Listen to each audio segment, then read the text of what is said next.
Hi, everyone. My name is Christine Dykeman, and I am a career counselor who walk the line between helping job seekers to land that perfect job and helping businesses to thrive. Today, we're going to talk about interviews, thank you letters, and a little bit of follow-up. First, I'm going to share my screen with you so you can see the PowerPoint that I have created with some pictures and some text to kind of back up what I'm saying as you are listening along. So here we go. All right. So today we're talking about preparing for an interview. All right. Before we start, please make sure that you have watched my videos, Job Search 1, episodes 1, 2, and 3, and Job Search 2, episode 1. They all talk about different aspects of a job search, but most important, talk about personal branding, networking, the verbal communication of your personal brand / elevator pitch, and your marketing document of your resume, as well as some other things. All of these things should be in place before you even begin to attempt an interview and answer questions. You want everything to be congruent. I don't want you to waste time, and I don't want you to have to repeat work because it wasn't done properly. This will save you a huge amount of time later on. All right, let's begin. There are a lot of different types of interviews. To start off with, the most common type of interview is the behavioral interview. And you've probably heard questions like these before. Tell me about yourself. Tell me about a time that tell me about blah, blah. Well, that's giving you the option to do a STAR method answer. They're not yes or no questions and then nothing. You want to tell a story with a beginning and a middle and an end. Motivation-based interview, that could be part of an interview to see if you are passionate about a particular subject or a job. It helps the interviewer, whether it's a recruiter, HR, a hiring manager, the C-suite, whatever it happens to be, it helps them to hire very motivated, high performance people. That is their goal. They don't want to just hire somebody to have a warm body sitting in a spot. They want someone that's going to perform. How you answer will dictate that. High-tech questions. Okay, you say you know how to do XYZ, but do you really, right? Very industry specific. So be prepared for those knowledge-based questions. Before you begin an in-person interview or even a video interview, you might have a phone interview. That's the pre-interview, asking some questions to make sure you're actually you. That's actually the resume of yours that you submitted, and you can speak intelligently about your resume before you're presented to the hiring manager or committee. You may have to do an assessment before an actual interview. Sometimes you even see an assessment after an application. These assessments are asking you questions about the job, kind of person you are. They're trying to make the best fit. So be advised, sometimes that does happen. It's trying to weed out people that are not qualified to weed in the people that are qualified and make them rise to the top. Sometimes you'll be asked for a video interview, and with that, it could be predetermined questions. It could be by a robot or bot. It could be video conferencing platforms where you are meeting with a panel of people or an interview committee. That's pretty normal after COVID now. So If you're not used to those different types of video interviews, you might want to practice. Panel interviews, you will usually find panel interviews 3, 4, 5 people interviewing just you. You will find them in government situations or educational situations or maybe the end stages of an interview if you're doing 3, 4, 5 interviews. So be aware that that might be an option. Sometimes they'll ask you for a job audition. You get to practice the job and see how you would be a good fit. You can answer all the questions the right way, but can you actually perform the job that they're asking you to do? That might be an option, okay? Maybe they'll ask you to finish a case study and give you a limited amount of time to complete it. Know that that's something that's possible. Texting interviews, kind of unheard of. Well, it's not. That is happening more and more often where you're getting a text to complete an ATS, an application tracking system application, and maybe set up an interview. You're speaking with a quote unquote bot, so to speak, but texting interviews happen more and more often. So be prepared because the new way of saving time might affect you. Getting started. All right. Well, when you're getting ready for your interview, you want to know the common questions that may be asked of you. If you look in the drop box that is with this video, there's a list of common motivational questions that might be asked, as well as common behavioral interview questions that may be asked. You're not going to be able to memorize all of the answers to all of those questions. It's a lot. And you don't want to memorize them anyway, because that does not sound natural. But you should know the stories that will relate to those different questions so that you can be able to answer them confidently. Know the stories of what you've done using accomplishment-based answers. Numbers, facts, percentages, and most important, dollars. Check out different ways that you can practice those questions so that you feel confident. Before the interview, you want to get information. It was taboo a long time ago to ask such questions. Nowadays, it is expected. You need to know who you're going to meet with. Is it going to be through video or in person?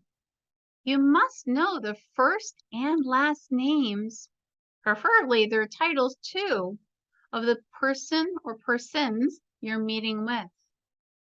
Please Google them, research them, find out what they're about, how they got from this step to this step to this step.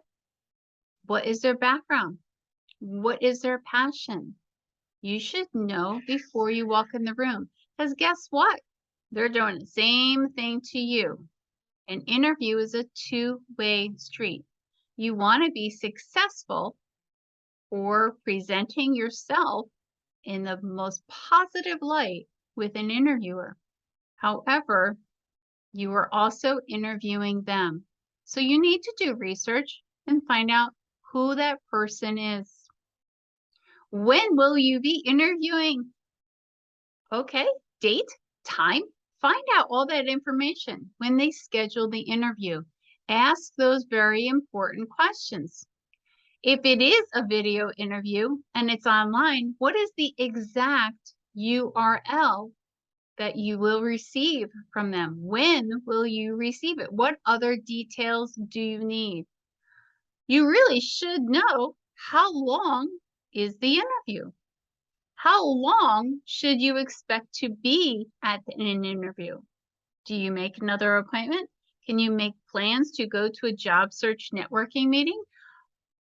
What time will you be in traffic if you have to go in person? All of these things are pretty important. Ask questions. What's the acceptable interview attire? That's the biggest question I get. Well, it used to be we had to wear pantyhose as a woman. Now we don't have to wear pantyhose. Well, it really depends on the industry. It depends on the corporate culture of the office. Are we suit and tie? Are we dressed down? Do we wear jeans? Do we wear polo shirts? Do we kind of wear business casual? Not really sure.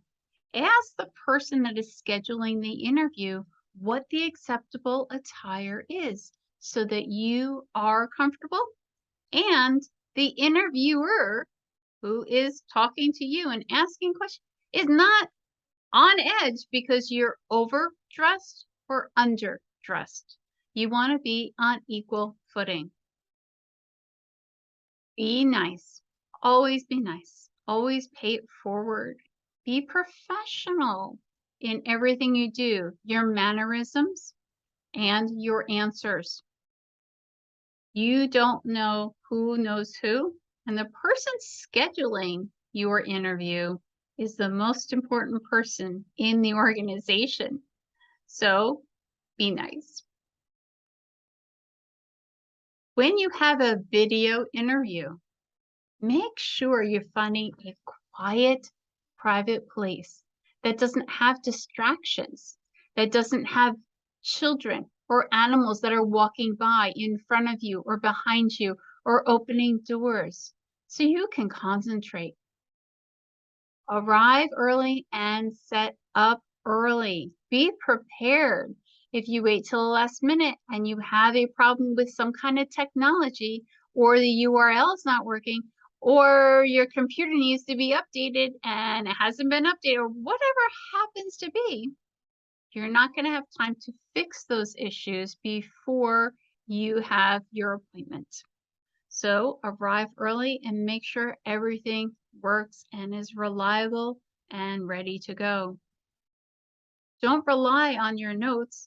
Make sure it's okay to take notes. Have a paper and pen handy to write down the names of your interviewers first and last, especially last minute changes. People call out, people go on vacation, emergencies arrive. You might have a different person that's interviewing you. Make sure your phone is in silent mode. It kind of goes without saying, but I'm going to say it anyway. You are not disrupted by phone calls or anything else. Make sure you're taking a look at that background. What does your background look like? Is it calming or is it all over the place, right? Are you wearing pants and a shirt? Are you fully dressed in case you have to get up and walk across the room for something? Or are you only half dressed and maybe you're wearing boxer shorts on the bottoms or pajama pants or whatever? Just make sure you are completely dressed and you'll feel better. You'll feel more confident if you're fully dressed.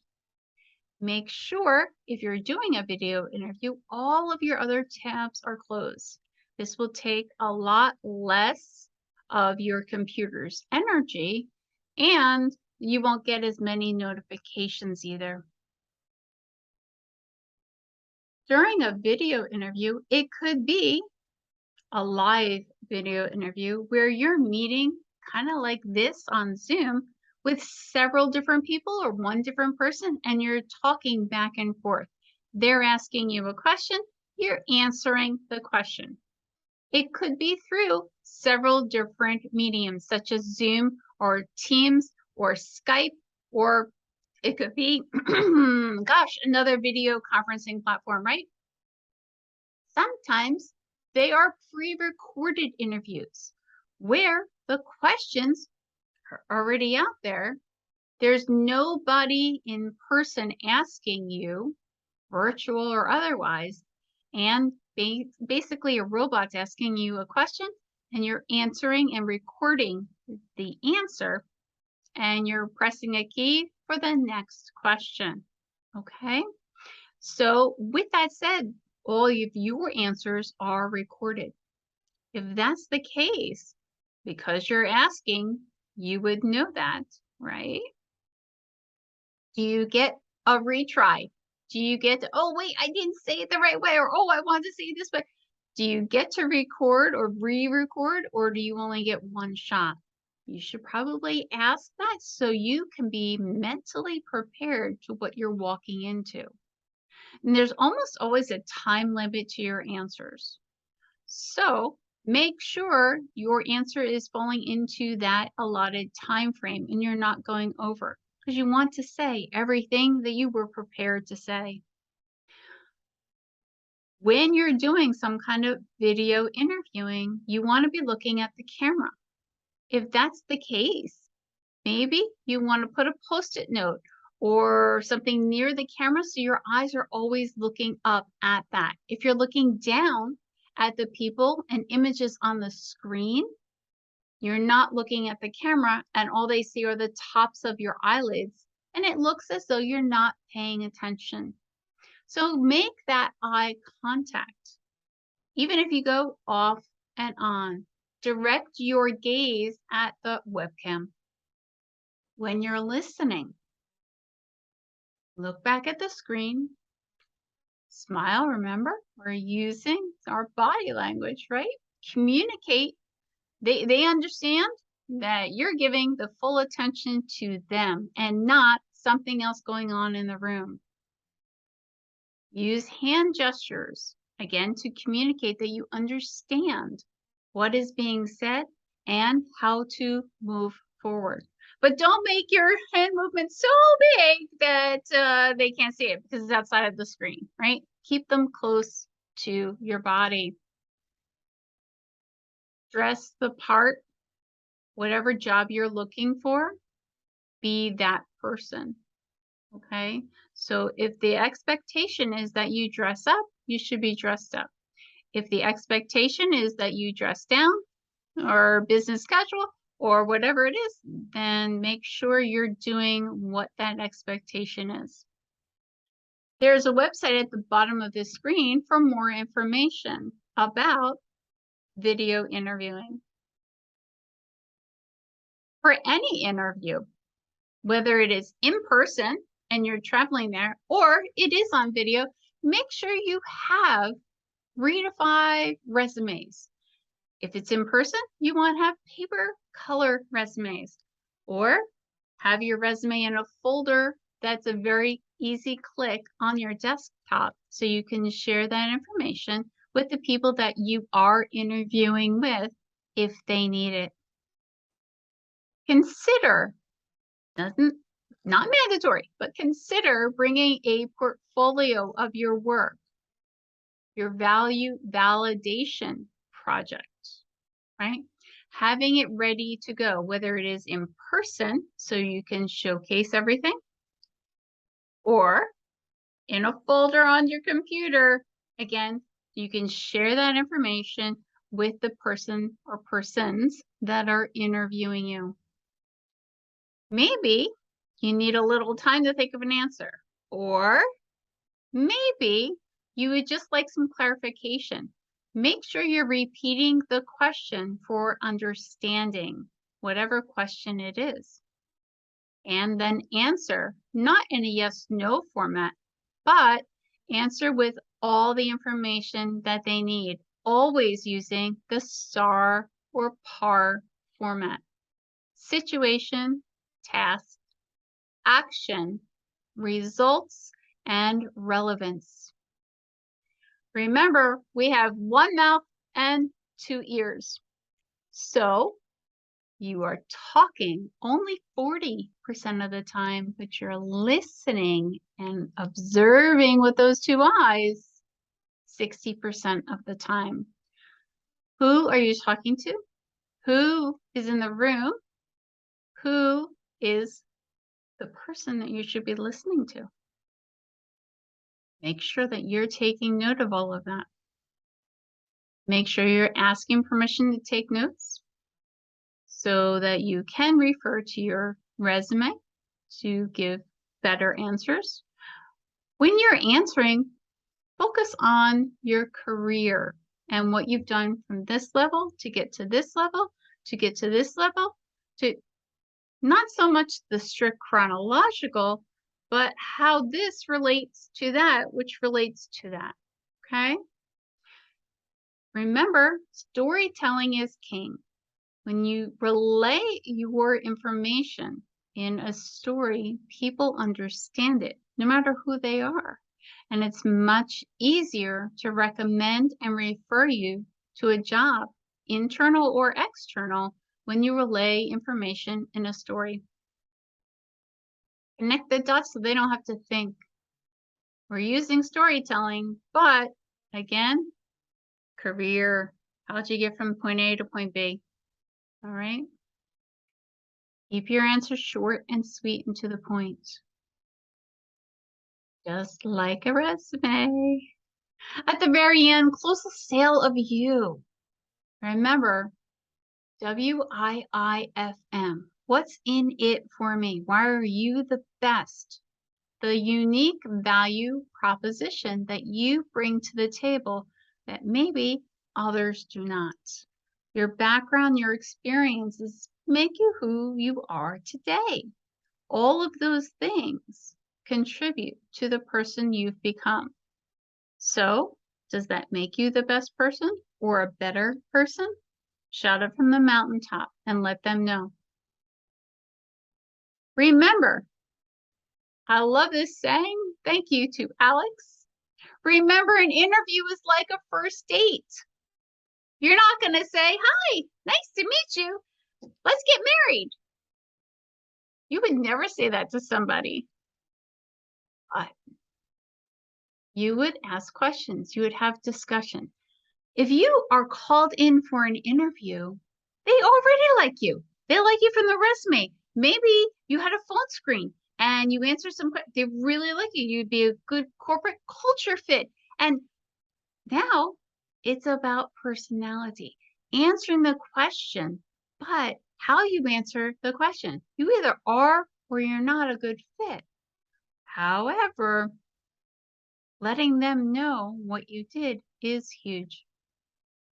Do you have passion? Do you have excitement about the subject at hand, what they're talking about, what the job description states?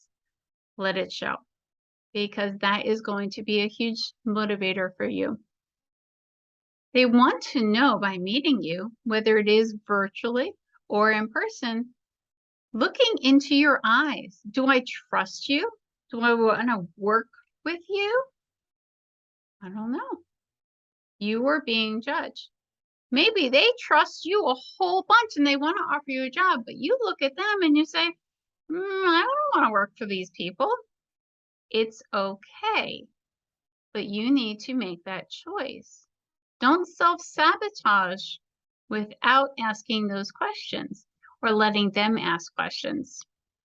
They want to know, do I believe in you? What evidence do you have to prove that you did XYZ? They're going to ask you, and you want to have that information. So again, knowing your stories and practicing what you would say is going to be a very big deal. We all know ageism exists. We have had many workshops about ageism. So what do you do about it?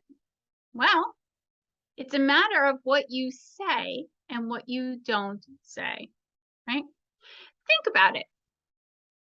When you were a younger hiring manager, did you hire many older people, older job seekers? Or, excuse me, did you hire younger people or equal in age or close to your age?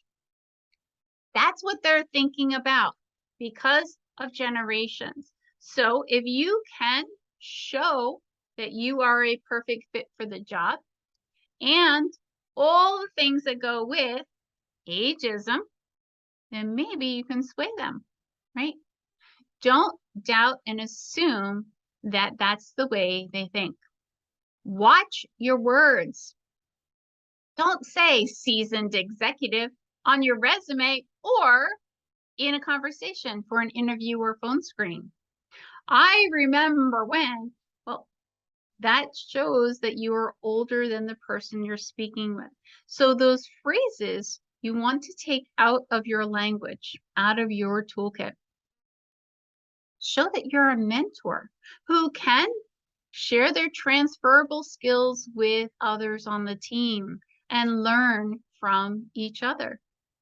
Display that motivation and your passion and your positive thinking, because that goes a really long way. Think about your online presence. Do you need to update it? Maybe update your LinkedIn photo or reinvent to match your personal brand statement. Always be agile. Be open and willing to transform, adapt your own job search so that you are personally considered in the know. So you can try to combat age discrimination. There's all kinds of discrimination. Ageism seems to be affecting a lot of people. What can you do to counteract that? How do you show that you are passionate or positive in a job interview? Well, you always want to start with your why. Sounds like Simon, right? Start with your why. Why do you do what you do? What motivates and drives you? Discuss where you have invested extra time. What about your volunteer activities? What do you like to do in your off time when you're not working or getting paid? Maybe your hobbies are correlated to what you do on a daily basis. How about where you've worked for free, volunteered that time? No matter what, know what you want to say.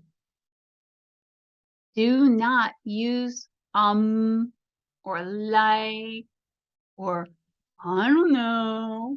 Don't babble, because people start hearing only the babbling or the ums or the likes, and they don't hear any of the words.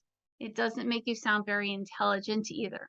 So make sure you're using the right words, because you only have so much time to get the information across before another conversation or even a job offer presents itself. Top interview questions you must be prepared to answer. Well, we all know. So, can you tell me about yourself?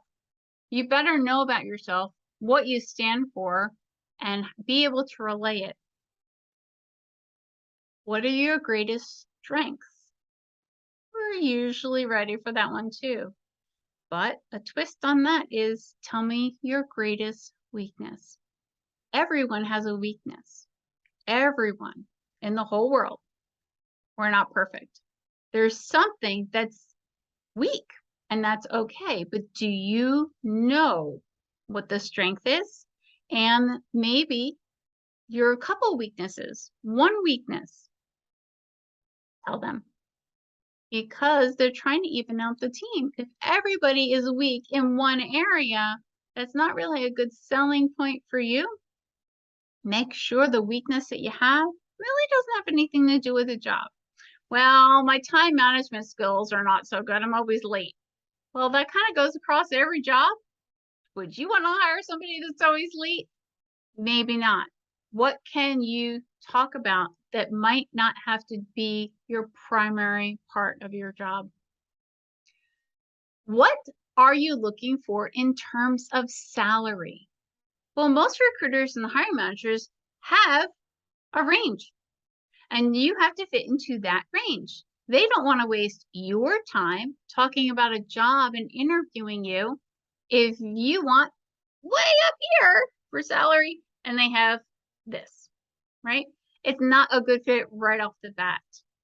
However, if you guys are close, then maybe the conversation can continue. do the research and see what everyone is paying. Use salary.com, glassdoor.com, payscale.com.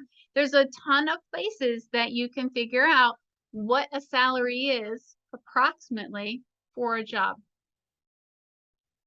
They are not allowed to ask you, in most cases, in most states, what do you make now?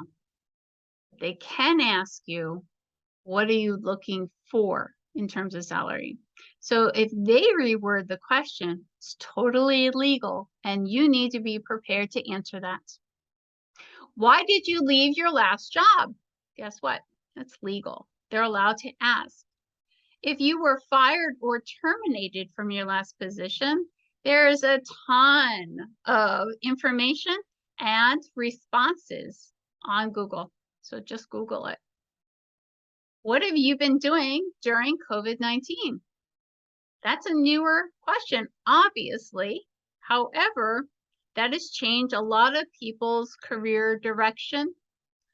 Hence, number 6, how has COVID-19 changed your career path?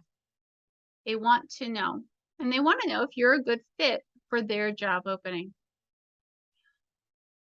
Usually closing, they're going to ask, why you? What makes you so special? What do you bring to the table for this position that nobody else does? You have to know yourself, and that's part of the tell me about yourself. Be able to close that interview, and on a positive note. Always practice in a mock interview. Practice what you're going to say. Practice what you're going to do. Practice a video interview, how you look. Are you looking at the camera?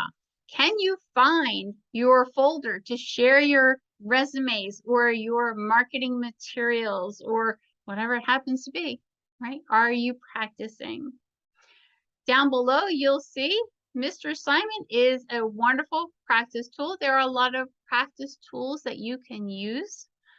LinkedIn has practice interview skills and questions as well. So there is a ton of resources for you to practice. The best way to practice is to get a job search buddy, somebody else in job search that you've met and you kind of think alike at maybe a networking group or a job search group that is trying to land as well. You can become buddies and hold each other accountable. At the very end, you want to ask intelligent questions. Not so much, so what are the benefits like? So do we have free lunch Fridays? So you're not asking questions like that because that will come. However, at the end, whoever you're talking to, tell them you did your homework. Show them. Ask those questions. Are you in the beginning of the interview process or the middle or end? Maybe you're the last interview. When do they plan to make a decision? Who should I follow up with? Their first name, their last name. How do you want me to follow up? Do you want me to call you? Leave a voicemail? How about an email? What is their preferred method to do follow-up? Everyone is different and everyone prefers something different. So you must ask because you don't want to offend somebody by using the wrong method. 3 to 12 hours after the interview. Well, email them. Thank you. Email every single person that you spoke with.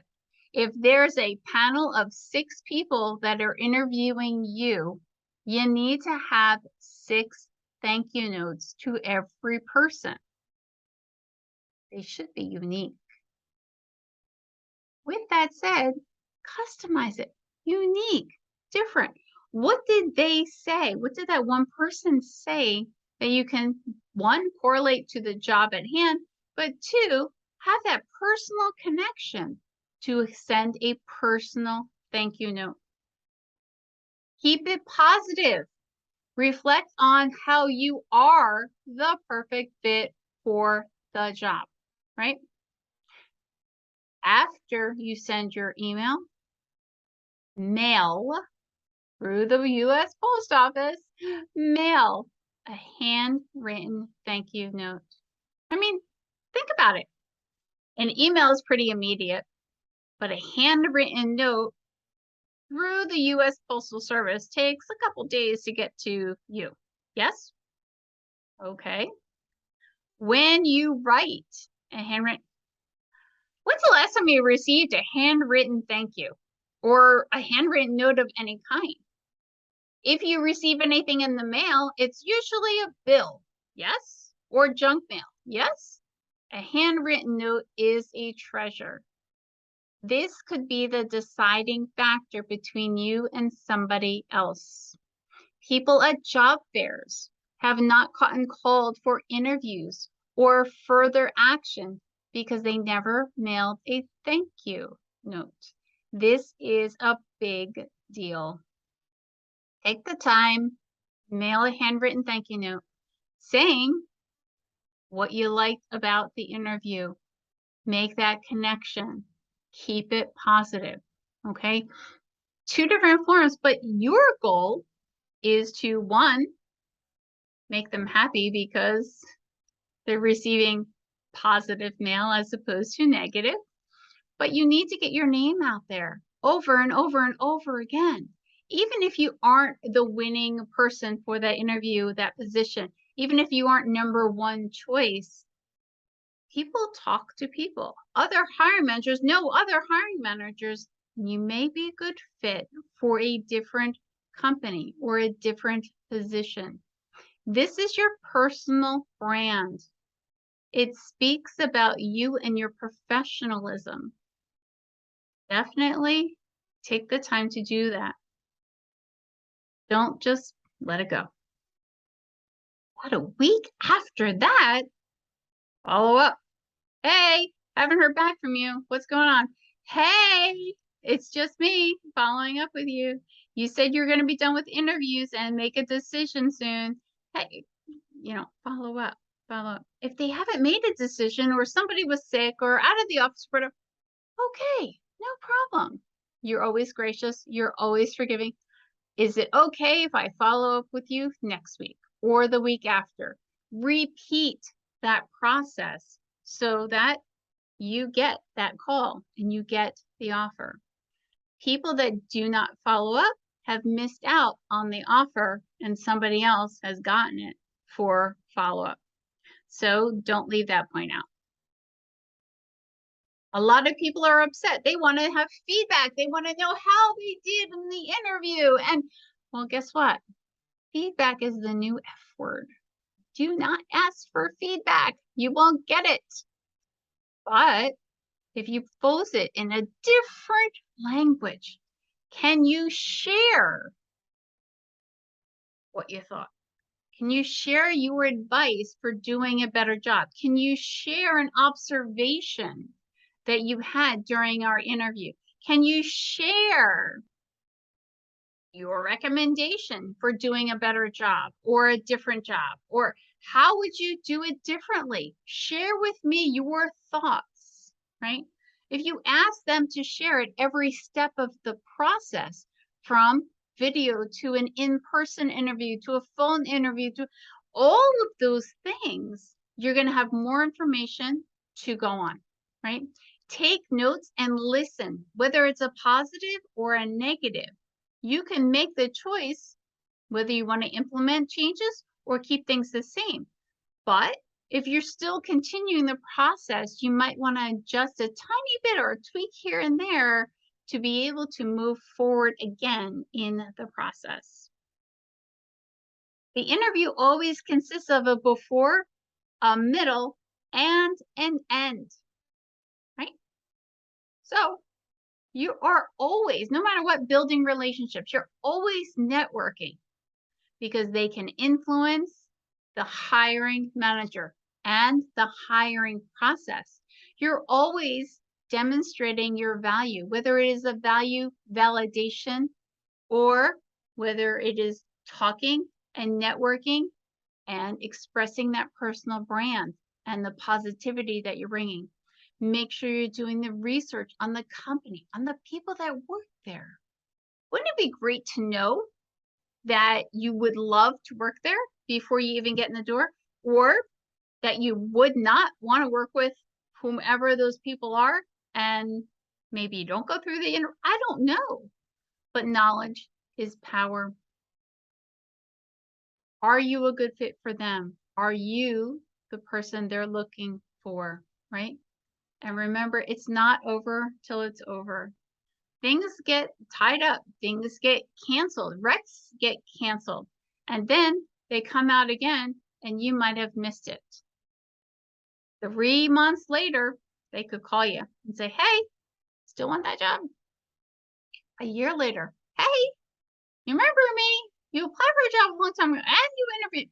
You don't know when. So it really isn't over. You're always reaching out and you're always continuing that conversation just in case. So why aren't you getting more job interviews? Think about it. Did you ever think about it? Well, I keep submitting my resume. I keep networking and I'm getting nowhere. What am I doing wrong? Well, if you focus only on what you don't want to do, as opposed to being clear about what you do want to do, you might not be getting an interview because they're not sure if you're a good fit. If you're not showing clearly why you're ready for that next step, for the role that you're applying for, might not bring you in for an interview and waste everyone's time. Show how your experience perfectly aligns for the job they're looking for. Excuse me. Be clear how you stand out and ahead of the crowd. When you're negotiating salary, do not discuss salary and benefits before any formal offer is given. We know it's going to come up. We know, but let them bring it up. Know your worth because you did your research on what it should be. But as far as negotiation goes, save that till the end. Never accept an offer on the spot. Great. I am so thankful that you think that I am the best person and I am looking forward to joining your company. Give me 24 hours. Talk about it with your friend, your spouse, your family, whatever it happens to be, but you want to review it.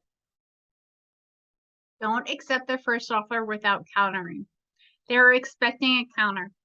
And if you're not, then you might not be the best fit either.